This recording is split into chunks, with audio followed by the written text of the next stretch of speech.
Federal District Court just handed down a ruling against Ready for Ron, super PAC formed to support Governor Ron DeSantis' bid for president. My name is Dina Sayegh Doll from MeidasTouch Network. Let's break this down. So it appears that Governor Ron DeSantis, after his world tour and his tour of the United States, is ready to officially announce that he is running for president. We're expecting this next week.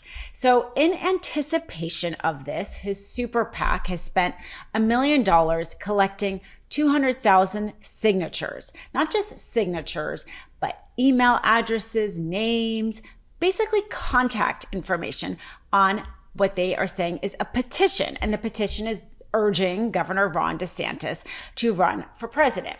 Now, Governor Ron DeSantis ironically said that the First Amendment should allow him to receive all this really valuable contact information that his super PAC collected, that it is in effect political speech. Okay, so let's just stop here for 1 second because, we've been talking a lot about Governor Ron DeSantis. And if anything, he is definitely not a proponent of free speech. He's the one who, because Disney dared to criticize the Don't Say Gay bill, is basically in this huge lawsuit over Disney, which, I've talked about in other videos, I think is going to probably not go toward Ron DeSantis. Not only that, but talk about all of the actions he's taking against the teachers and the discussions around critical race theory in schools. I mean, when you think free speech, you certainly don't think Ron DeSantis, you don't think Florida.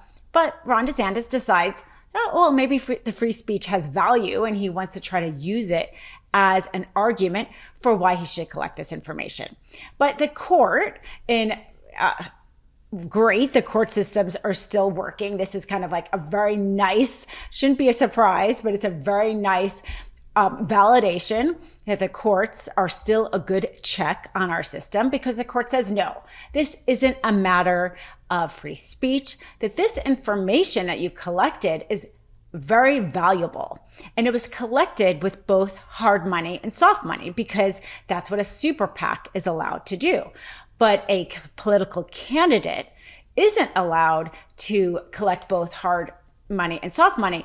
And what he's trying to get around, what DeSantis was trying to get around, was this campaign finance rule. And the court said that giving him this information was in effect an in-kind contribution. So a contribution to his candidacy and not speech, as Ron DeSantis tried to say. And so because of that, it is a violation and he cannot get this information. So this is kind of a major ruling against Ron DeSantis, making it more difficult for his candidacy to be able to, now they're going to have to kind of recollect the 200,000 names and information using his own, campaign money rather than the super PAC money. So it's definitely a setback, which he's already, we know, the field is really going to be him and Donald Trump. He's already lower than Donald Trump in the polls. His tour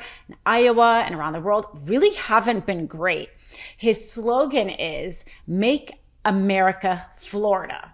And if that, doesn't maybe scare us all, it should, because of what we're seeing out of the Florida. Their anti-business actions against Disney, their anti-speech actions against teachers, and this idea that overreach of government is massive. And it might do well in certain states. That idea of Make America Florida might do well, but how is it going to do in the swing states and the Rust Belts? We know this is where elections are won and lost. And is that Wisconsin voter going to want to become Florida? It's awfully specific. I don't think it's so persuasive. Most swing voters actually want less government, not more government, specifically having to do with business. So, but this is where he's at. So yet another setback from Ron DeSantis as he's about to launch his presidential campaign. The court in its ruling clearly goes against Ron DeSantis' arguments in saying specifically, as explained below, the court agrees with the commission that what Ron for Ron calls a petition is in fact a contact list, and more importantly, an in-kind contribution. As such, the list is subject to the contribution limits contained in the Federal Election Campaign Act.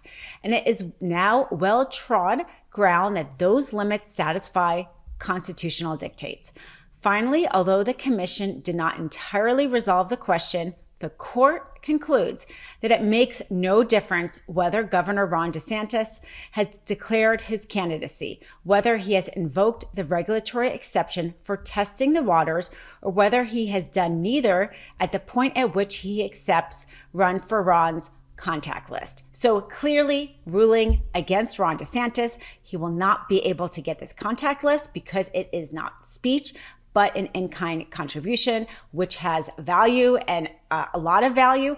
And it doesn't matter that he hadn't formally announced it. Could this have been why he waited to formally announce his candidacy? Very possibly, because he was hoping not announcing the candidacy would have allowed him to get the list. Either way, he will not be getting the list. Ron DeSantis just recently spoke at a rally in Iowa, and he says how Florida is a ray of light.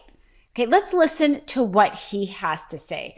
And remember all of the things he has done in Florida, if he truly wants people to vote for him, depending on what he's done with Florida. How about the fact that he has just sent about 1,000 law enforcement people to Texas, despite the fact that hurricane season is coming up? And those citizens of Florida have paid taxes to have those law enforcement help them in a case of an emergency. How about all the anti-business actions he's taken in Disney? How about all the free speech ramifications that are happening with what he's doing in the schools? Let that be what the voters decide. Can you actually say the word woke enough? And is that really going to convince that swing voter to vote for you?